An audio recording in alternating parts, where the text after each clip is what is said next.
¿sabes?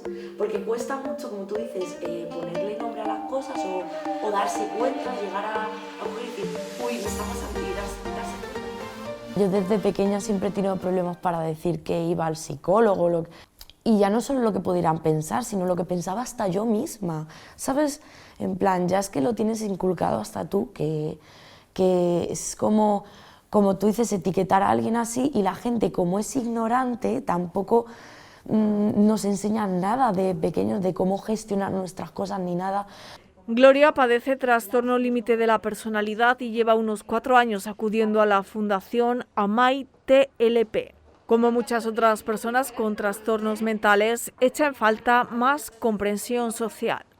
Cada uno es un mundo y cada trastorno es un mundo, y pues yo sí vivo que el mundo lo vive de una forma muy cerrada hacia los que lo pasamos. Básicamente no lo comprenden hasta que lo viven en sus propias pieles, y hablo por mí también. Hay muy poca educación psicológica desde pequeños. El trastorno límite de la personalidad es un problema de salud mental común con una prevalencia entre la población general adulta entre el 2 y el 5%. Es un trastorno de personalidad, que quiere decir que aparece un patrón de conductas, de pensamientos y de emociones que obedecen a una inestabilidad y a una impulsividad. Entonces hay una inestabilidad en cuanto a los afectos, a la forma de sentir. Son pacientes que pasan de estados de ánimo depresivos a de repente tener un pico casi de euforia en el mismo día, incluso en minutos, ¿no? La salud mental engloba un amplio abanico de trastornos y patologías. Hacer un buen diagnóstico es fundamental. El trastorno límite de la personalidad se confunde prioritariamente con el trastorno bipolar, por lo que hablábamos antes de la inestabilidad, ¿no? Lo que pasa es que hablamos de que en el trastorno límite la inestabilidad es más estable, es decir, ellos están ciclando permanentemente, y en el trastorno bipolar los ciclos son más duraderos. Usted no puede cuidar ni tratar a un bipolar como un trastorno, como una persona que tiene un Alzheimer, como una persona que tiene un autismo. Cada persona tiene lo suyo. Por eso aquí somos tremendamente estrictos con eso y solo trabajamos con el trastorno límite de la personalidad. De hecho, los profesionales que están aquí son especialistas en trastorno límite de la personalidad. Porque el principal problema que tienen los enfermos cuando llegan aquí es que a lo mejor han estado, fíjate qué burrada, 7, 8, 10, 15 años dando vueltas para ver si encuentran a alguien que sepa qué es lo que tiene. Es decir, no todos los profesionales conocen este diagnóstico, o todos los profesionales conocen el nombre de este diagnóstico pero no están formados en él y por tanto hacen diagnósticos alternativos o no lo tienen en cuenta, ¿no? Entonces al final nos encontramos con pacientes que llegan con 5 diagnósticos que al final se explicarían solo en uno, ¿no? Es decir, trastorno del estado de ánimo, trastorno impulsivo, trastorno por consumo, y es como, oye, explicarlo en una sola cosa que al final al paciente le va a ayudar a entender mucho más. ¿Por qué? Porque esto es una enfermedad larga, crónica y duradera. Entonces, como has dicho tú al principio, si vienen jovencitos, la mejora es mejor, pero aquí jovencitos vienen muy pocos, porque se suele detectar a una edad un poquito más adulta. Normalmente nosotros hablamos de la preadolescencia, es cuando debuta y cuando hay que estar atento a estas conductas, que hay una cierta predisposición de los profesionales a no diagnosticarlo hasta los 18 años, porque entendemos que ahí es cuando verdaderamente la personalidad se cristaliza. Y luego el diagnóstico lo tienen que hacer los psiquiatras profesionales y especializados. La diferencia es increíble cuando ya lo sabes y ya llevas trabajado un poco, o simplemente cuando lo sabes y lo procesas, es totalmente distinto a como cuando te estás perdido. En la Fundación Amai TLP lo primero que se hace es una entrevista con personal especializado.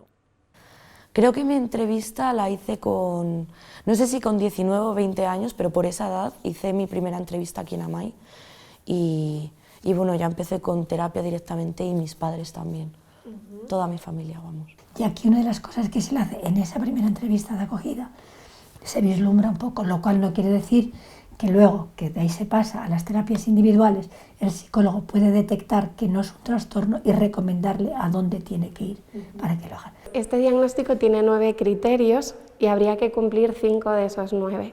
Entonces, en esos criterios estamos hablando de, por una parte, esfuerzos frenéticos por evitar un abandono. Son personas que sienten y perciben muchísimo la soledad y que el abandono, incluso sin serlo, es vivido. Esos esfuerzos por evitarlo, como pueden ser pues, crisis o estallidos de rabia, pues al final es un rasgo límite, ¿no?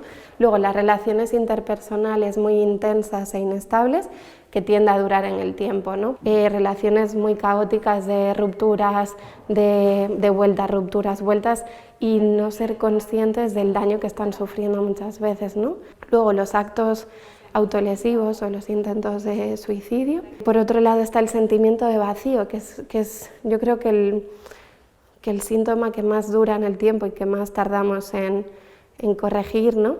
Porque es un sentimiento que les impregna, ¿no? Y que muchos definen como un agujero en el pecho, ¿no? Que no son capaces de evitar. Un estado permanente de ansiedad y de inestabilidad empuja a las personas que padecen trastorno límite de la personalidad a realizar actos impulsivos. Pues podemos hablar de impulsividad a la hora de conducir, podemos hablar de impulsividad en el consumo de tóxicos, que ahí se entiende más la regulación, ¿no? Porque al final los tóxicos lo que hacen es sedar todo ese estado de angustia, ¿no? Y luego la impulsividad, que yo creo que ahí es la situación más complicada que atendemos, es la impulsividad con respecto a los actos de autolesión, ¿no? O intentos de suicidio. El suicidio es una de las razones por las que hay que dar voz a esta enfermedad. La presidenta de la Fundación AMAI TLP alerta sobre la falta de atención y recursos. Yo creo que este país es un país que no tiene las ideas claras, te lo digo de verdad, ¿eh? Han decidido que la cabeza no es una parte del cuerpo, la tratan como un elemento extraño. ¿Y por qué a los míos, que cuando tienen este grado tan grande de sufrimiento, que se están desangrando, porque se están desangrando interiormente, no les ayudan? Es que no lo entiendo. ¿Por qué a los míos me los tratan como si fueran basura? En la Fundación AMAI TLP realizan terapias individuales con psicólogos, terapias de grupo para jóvenes y adultos y también talleres y salidas para pacientes y familiares. Los allegados de las personas con trastorno límite de la personalidad también sufren un gran desgaste emocional. Hay que tenerles en cuenta, hay que informarles sobre lo que les pasa a su hijo, pareja, hermano, desde luego protegiendo la intimidad del paciente, pero también teniéndolos en cuenta, ¿no? Es decir, hay que darles unas pautas de comunicación y de convivencia con el afectado para facilitar el tratamiento y la mejora del paciente. Hacemos todos los meses, me parece que son como 8 o 9 horas, a partir de las 7:30 de la tarde, y cada día se habla de una cosa para las familias. Y luego aparte, a la semana siguiente no, a la otra les hacemos un seguimiento. Para las dudas que les hayan quedado, que las pregunten. Yo, si mis padres no quisieran, yo tendría que seguir aquí, pero es una ayuda muy grande, ¿sabes? Que todos se abran, porque al fin y al cabo es abrirse. Por iniciativa de familiares de personas con este trastorno, nació hace 21 años la asociación AMAI. En 2014 se creó la fundación con la misión de cuidar al enfermo y a su entorno. Su presidenta tiene ahora entre sus proyectos conseguir una residencia. No sería una residencia al uso, sería una residencia que después de estar de alguna manera en un hospital, en lugar de irse a un piso, que tenemos pisos terapéuticos, irían a la residencia. ¿Qué harían en la residencia? Aprenderían a vivir, trabajarían, porque tengo un proyecto que es la bomba, harían cantidad de cosas, se sentirían útiles. Y allí es cuando realmente podrían hacer algo fuera de su entorno. O sea, podrían ser, yo creo, ellos mismos.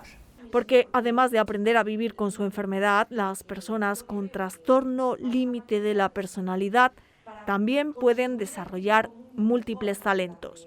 Hay una autora que es una referencia en el país, que es Dolores Mosquera, y su libro se titula Diamantes en bruto.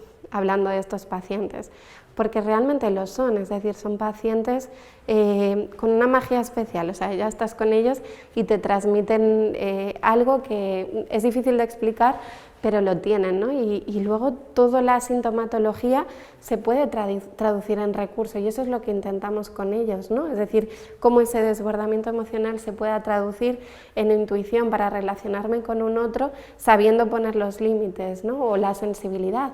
Por ejemplo, son maravillosos cuidadores, en el servicio de urgencias funcionan fenomenal porque esa impulsividad les ayuda a la rapidez, ¿no?